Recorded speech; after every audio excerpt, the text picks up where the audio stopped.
Karina here for MoBuzz TV, and today I've got some 3D image goodness for you, but without the cool two-tone glasses. Bummer, I know.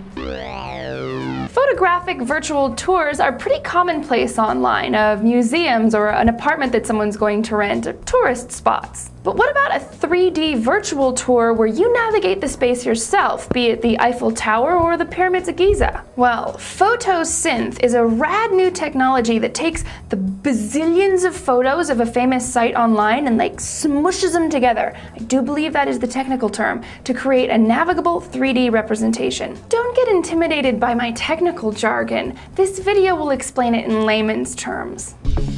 You can think about what PhotoSynth does as linking images together. Whenever images are taken in a common environment, it's as if you form a hyperlink between them.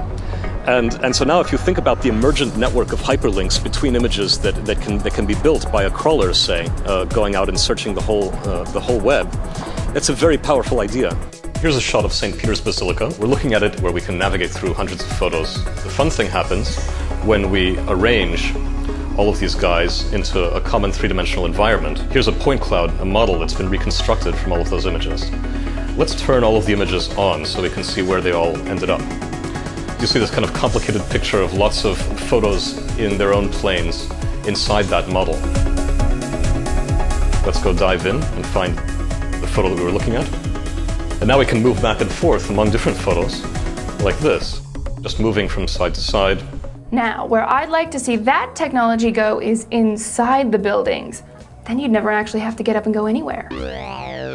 A picture speaks 1,000 words, but I maintain that the words say more, especially about the person who's reading them. Oh, come on, you know you've done it. Sitting in the metro or in a cafe, quietly judging someone based on what they're reading, trying to figure out if they'd be good for a conversation or perhaps something more. Borders Books commissioned a poll on this sort of literary assessment, and 50% of respondents said that they would give a stranger a second look, maybe a little smile depending on what they were reading, and 1/3 said it could lead them to flirt. I've said it before, reading is sexy. But not just any reading, according to this poll. There are certain things you want to keep a cover on if you're out looking for love. Erotic fiction, horror stories, self-help books, and chick lit are, it seems, decidedly unsexy. But what does work? What is the love potion number 9 of reading?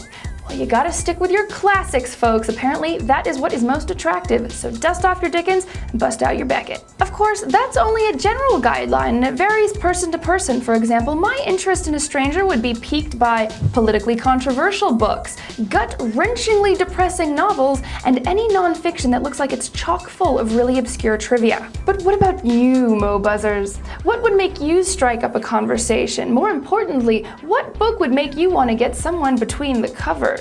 If you've never left a comment before, now is when I want to hear from you. Literary coquettes may be out of luck someday soon, with no covers to spy on if the ebook revolution ever comes about.